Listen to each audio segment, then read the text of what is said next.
Hello everybody, I'm back.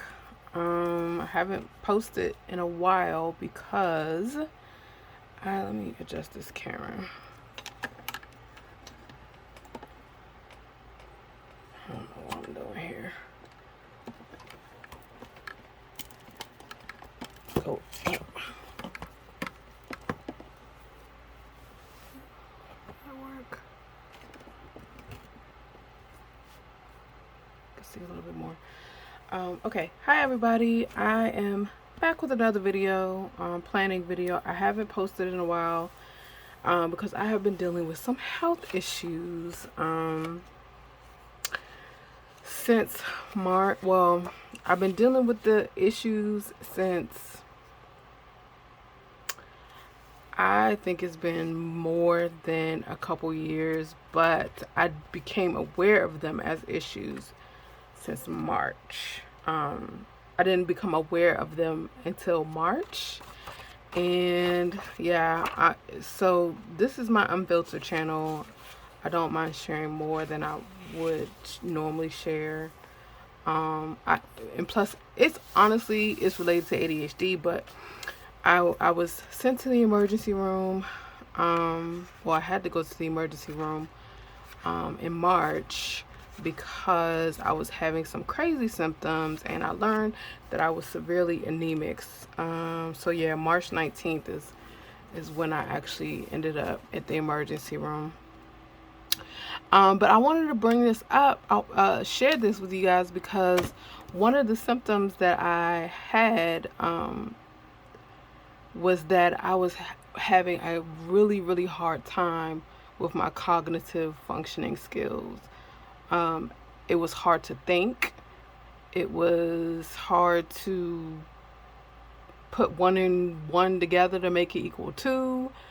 So the more obvious signs of severe anemia, I did experience the fatigue. I did experience the like body aches, because I was like, what is going on? I thought maybe it was something like fibromyalgia, because I felt like I had a fever all the time. But like, when you get chills, you get a fever, you get body aches. I felt that way, but I did have a fever. And yeah, so I thought that I was like, it was just in terms of like not being able to my sleep, I can't even think talk in terms of my thinking being slowed down and not being able to keep up the way I normally would be able to. I thought that was just like my ADHD, like it was an ADHD symptom. That But it was like I was doing fine, and then it just kept getting worse and worse and worse. It was like progressively getting worse over time when it came to me being able to process things. Yeah, because I had a client for my virtual assistant business, but it got to a point where I just had to throw in the white towel because I absolutely could not keep up with the work, because it wasn't like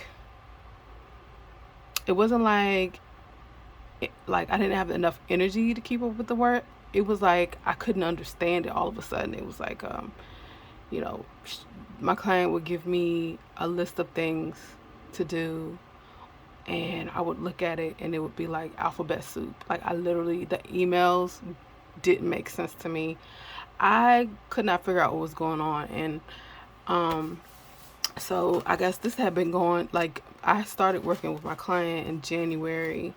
So I would say late January. So I would say by mid February, that's when everything just, like, I couldn't figure out what was wrong with me. And I was getting upset with myself and getting depressed because I'm like, I do have imposter syndrome.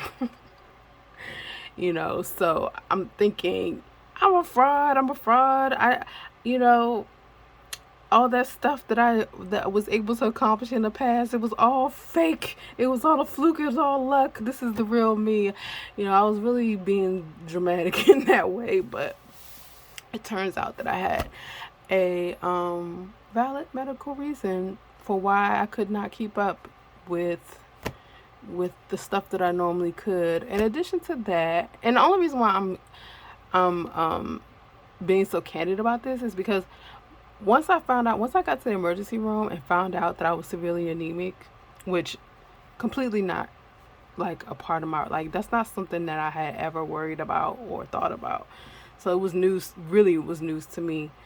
But I tried to go back after I got that diagnosis. I tried to go back and research some of the things that I was experiencing, and I literally found no medical information that correlated with what I was experiencing. I only was able to get some clarity by researching anecdotal message boards, like people relating their own experiences. And I'm like, oh, okay, because when you go and you look on, the websites, the official websites, like NIH, whatever, and they list the symptoms of severe anemia, like it'll say, it might say something about confusion, or it might say something about mood changes, but that's not, I'm going to tell you, I experienced a severe mood change as well. It was almost like a switch flipped in me. And I don't know if maybe it was like my brain trying to create adrenaline so that my body could make more blood cells. But I hated everyone. I hated everything. I hated myself. I was getting ready to make arrangements, if you catch my drift, for my ex-husband to take care of my child. It was very bad. Um, I just knew it was, like, I didn't know what was going on, but I just knew that it wasn't me.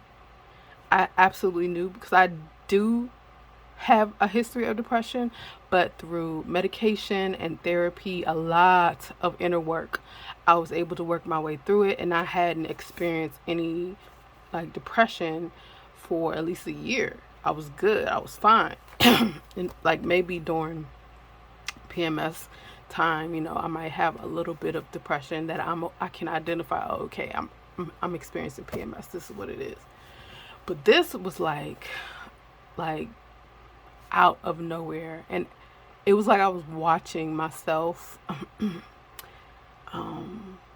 be depressed. It's like I was, it was happening to me.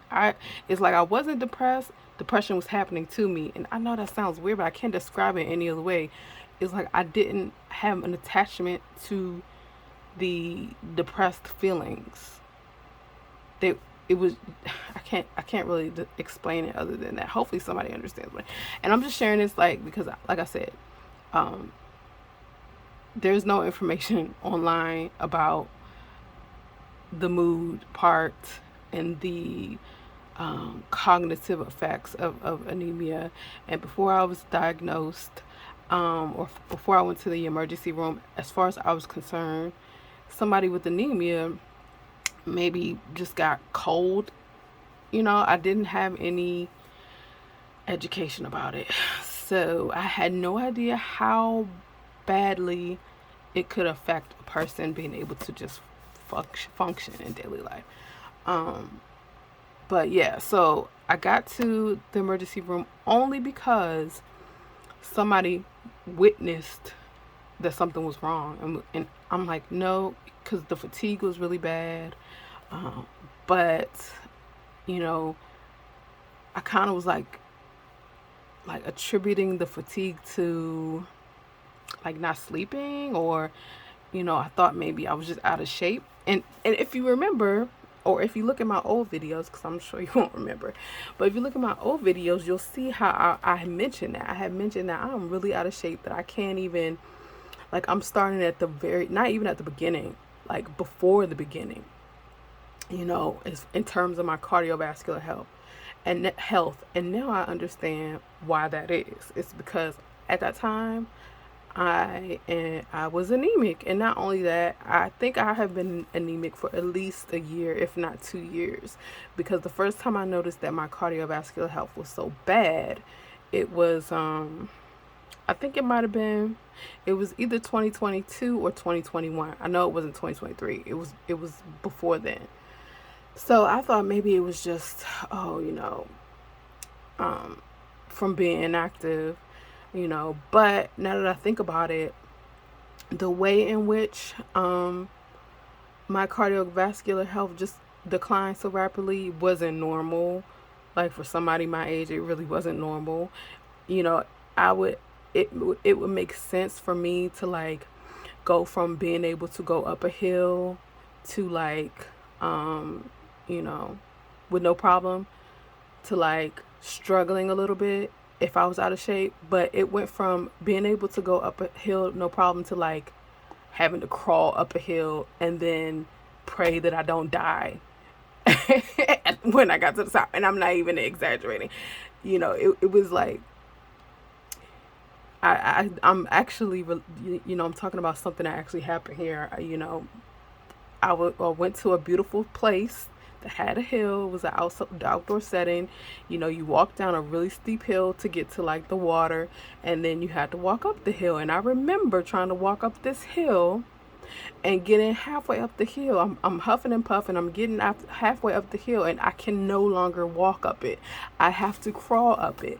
And then my 74-year-old father just comes whistling past me, like looking at me like, what the hell wrong with you? You know, like, dang, you really need to exercise. But he's just walking up straight back, you know. He walked on, found a chair, waited for me for like 15 minutes to get to the top of the hill, collapsed in the grass and wait for my heart to stop, you know, pounding at a very scary rate. So that wasn't normal, and I don't know where I went. I just kind of got lost in that anecdote, and yeah. So you have to excuse me if I laugh about things like this because I don't know. That's one of my coping mechanisms. I find humor in everything, and I sometimes in inappropriate things as well. So I'm not taking this lightly at all.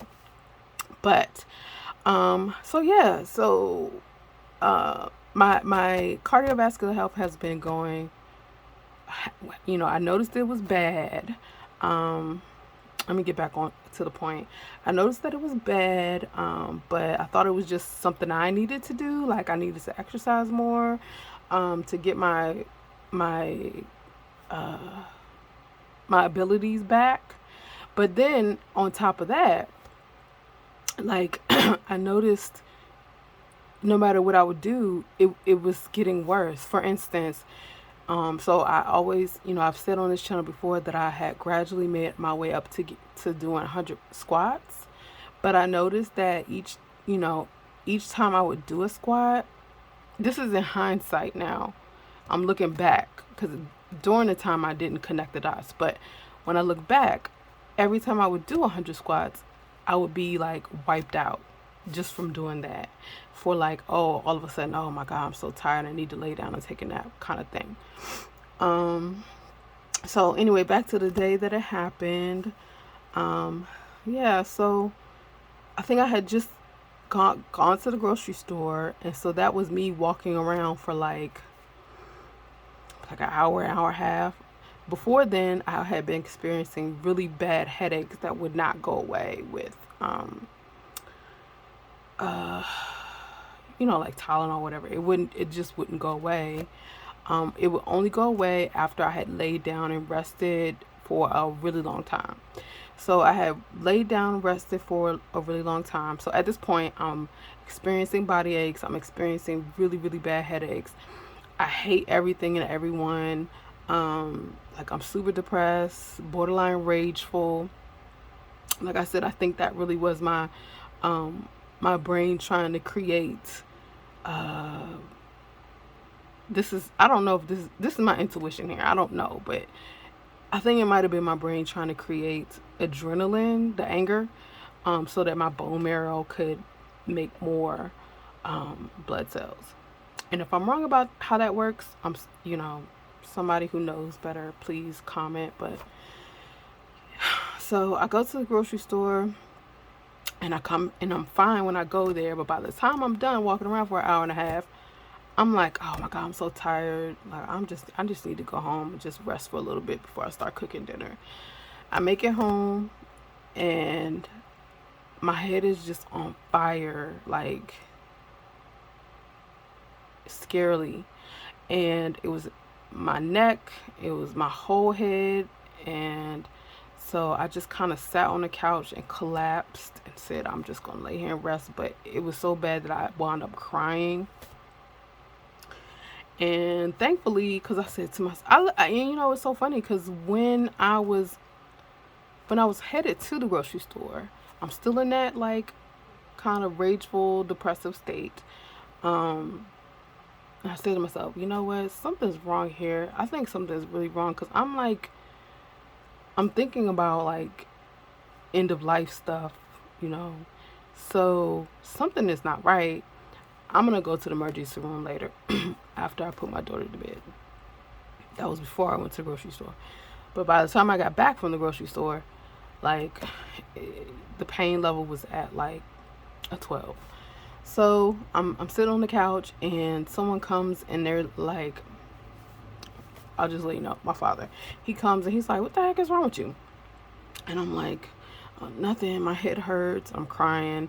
It's like, well, I'm okay. He was like, well, you need to get up and go for a walk. And I'm like, I can't do anything. Like, I literally cannot do anything. I cannot do anything. Like, my body hurts. My head hurts. My neck hurts. Like, the pain is enough that I can only just lay here.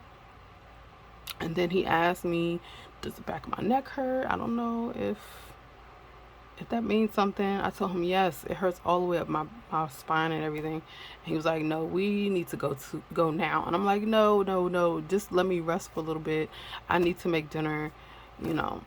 I'll be fine. I'll go later after my daughter goes to bed. He's like, no, we going now. And so anyway, we go, and of course it took forever, but that's just how it goes in the US.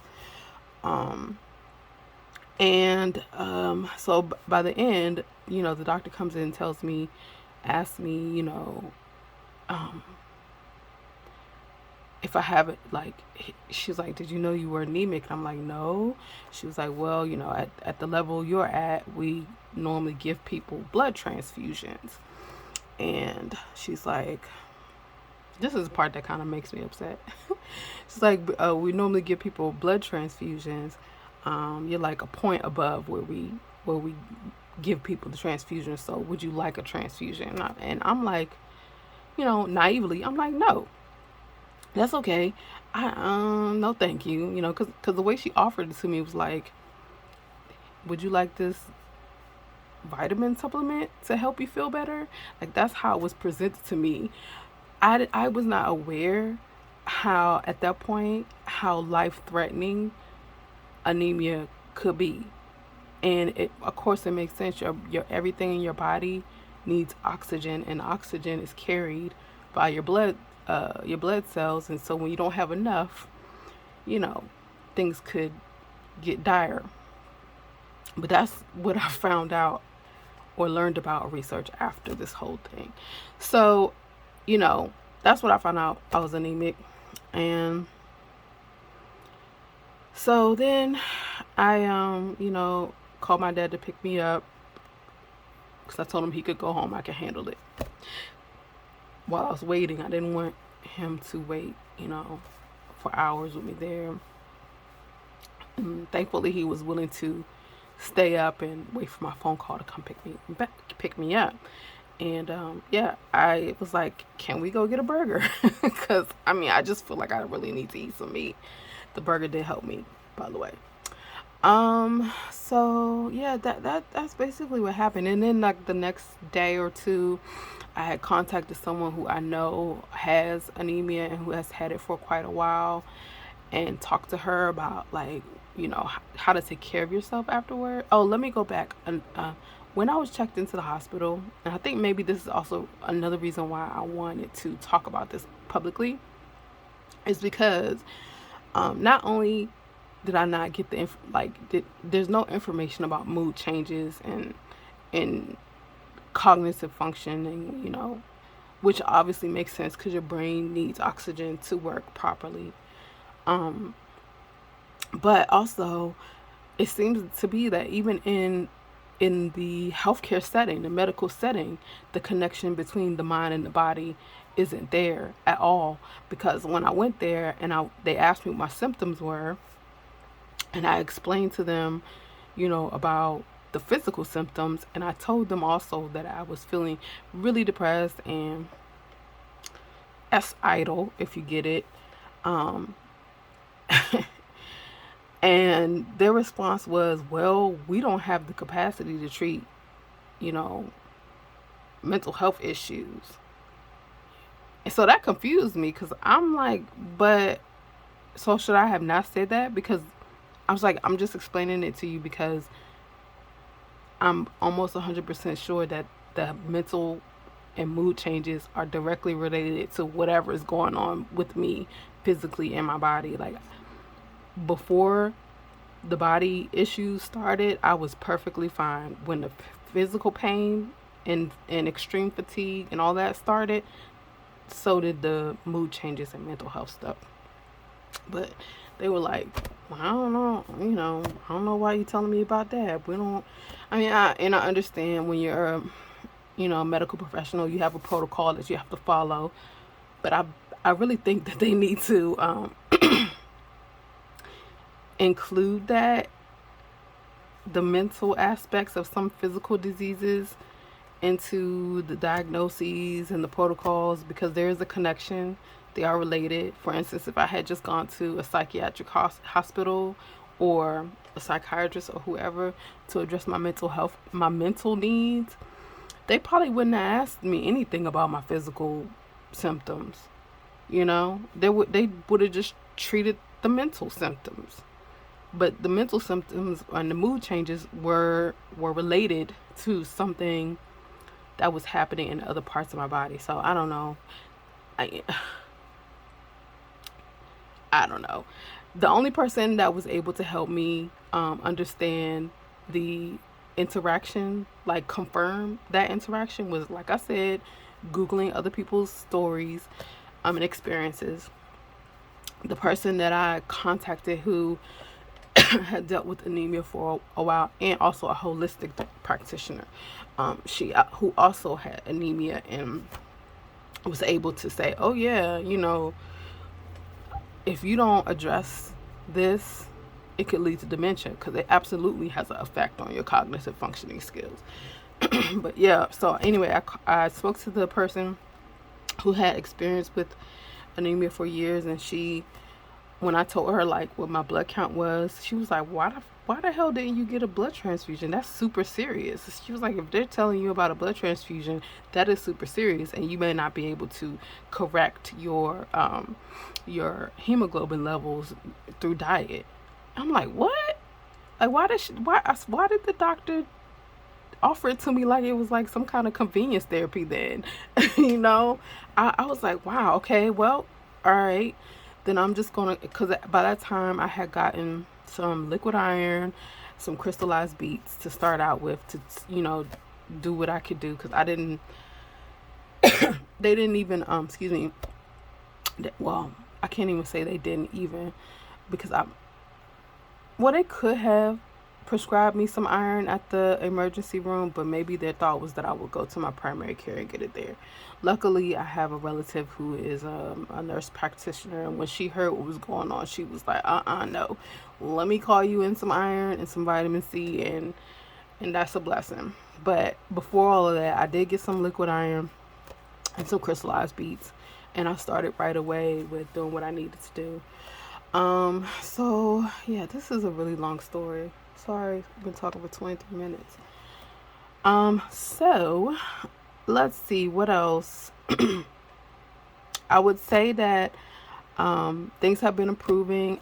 Luckily, I have been able to increase my blood count through dietary means so far, and I would say that right now I feel my energy levels are better.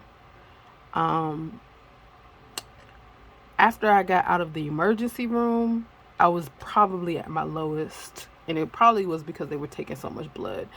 But like, yeah, the next day I couldn't even stand up. I like, even just walking to the bathroom felt like an hour-long workout. um, and I thought I was, feeling better, so I remember trying to go downstairs and then getting stuck right in the middle of the staircase. Like, oh shit, I shouldn't have tried that. And then just basically collapsing and not even being able to move my legs. So yeah, it was super serious. But I'm feeling better now. My cognitive function, my energy levels are pretty much back to normal for regular everyday things. I have not tested out anything beyond that just yet because I wanted to wait to get clearance from my doctor to start trying to exercise again. I did go. She did say I could start trying to do that. I'm still not in normal range, but I'm pretty close. So that's really good. And I'm feeling more cognizant from day to day. So I thought, let me get back to planning things, because as you can see, this was the week when everything kind of went down, and I did try to soldier on the next week, but I think I did pretty good actually. Looking back, I did pretty good, but it was mainly like routine things that I did. I didn't try any like anything that required much more than just keeping myself together from day to day. But I think by the middle of April, I kind of fizzled out. So these 2 weeks, I kind of fizzled out. And this is the first week I'm jumping back into things. And even you can see on my April, like I tried, but none of this happened. So I started out doing pretty good, and then stuff happens or whatever. So I'm going to get back on track. This video is a lot longer than I wanted it to be, so I think I'm gonna come back in a minute and do a second video today, so that I can start planning next week and maybe go over some of the things I did since my last video. I found a couple of, let me see, I'm trying to see if I can remember where we left off. I recorded this week. I think I recorded this week. I don't know if I did this. I know I didn't do this week, and that's when everything fell apart. So I've got a couple of weeks that I can review with you guys, but yeah, so I'll go ahead and just cap this off as a update. Hopefully this information reaches somebody who may be having similar symptoms, and please just go get checked out. Yeah, because that came out of nowhere. And in my next video also, or maybe I'll do 2 today, I'm not sure, but another thing that I'm really kind of like stuck on is like managing my projects, like managing my goals and projects, or really they're both the same thing to me, but like kind of keeping track of what I'm actually working on, because I realized that I don't necessarily want to try to make myself think in a straight line anymore. I'm not interested in doing that anymore, because I think that there's a reason why I think in a mind map. There's a reason why I go from different things to different things, and I'm more interested in figuring out how to make that work for me and how to make that work for my family, and my desire to grow and move forward in life. And one of the things that I think would help is just to have a way to track what I'm working on, because if I leave off on something, where was I when I left off, kind of thing. And there might be more to it that I need to sorry, I'm having trouble talking. I need to eat. That's another thing with anemia. Sometimes you start to have trouble like just even speaking.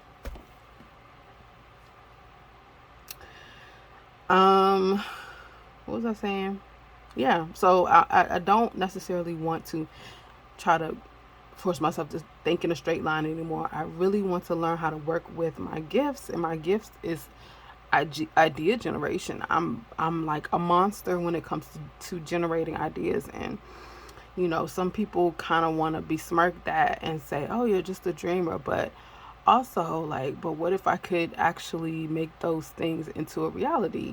And that's where I feel like I want to figure out how to bridge that gap, because it's not necessarily like I'm able to focus. Of course, we all know hyper focus, so I'm able to do like maybe the one thing, but I have like normally 10 things. How can I jump around all those 10 things and make progress in each area, without forgetting one, or having to start all over because I waited too long to get back to another.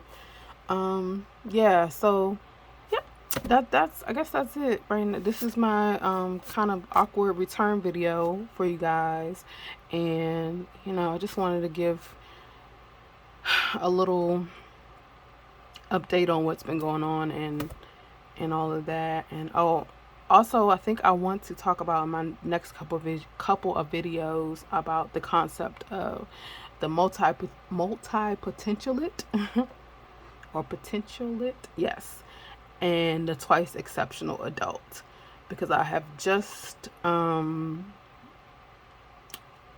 discovered that I might be a twice exceptional adult, because I'm not bragging here. I'm just saying, when I look at all of the literature about twice exceptionality, it fits me to a T. However, everything I look up is geared toward children. What happens to the twice exceptional adults who were never identified? It's like we kind of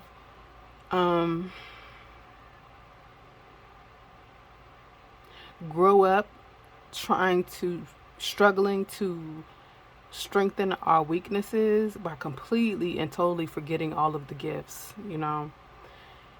and so you end up struggling or being quote unquote mediocre, when you could have leaned more into your strengths and really had an easier time in life and gotten help with your weaknesses. That's where I am right now. I'm like, okay, if I'm a twice exceptional adult and I've spent pretty much my entire life trying to strengthen my weaknesses, or I wouldn't even say I've been trying to strengthen my weaknesses my entire life, but I have created a whole identity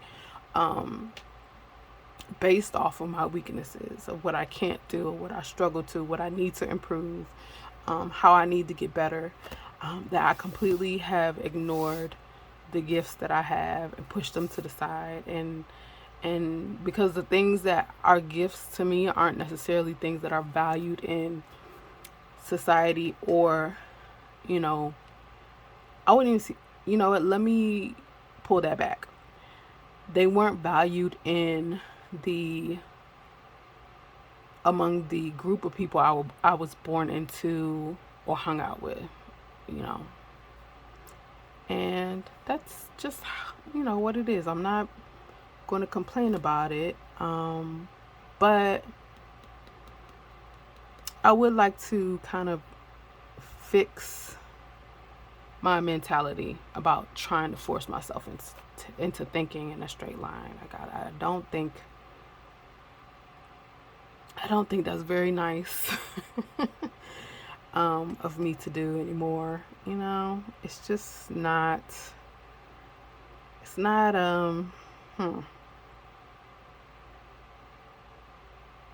It's like forcing myself to be on a diet when I really don't need to be on one. So, all the rambling. See, this is why I need to get my subscriber count up so I can start going live. So when I have, moments like this where I just want to talk about anything and nothing, it's not so weird. But anyway, guys, this won't be edited. This will not be an edited video. It will be unedited. This is unfiltered. Um, and yeah, I don't know what else to say. But I will see you guys back with another video very shortly. Bye.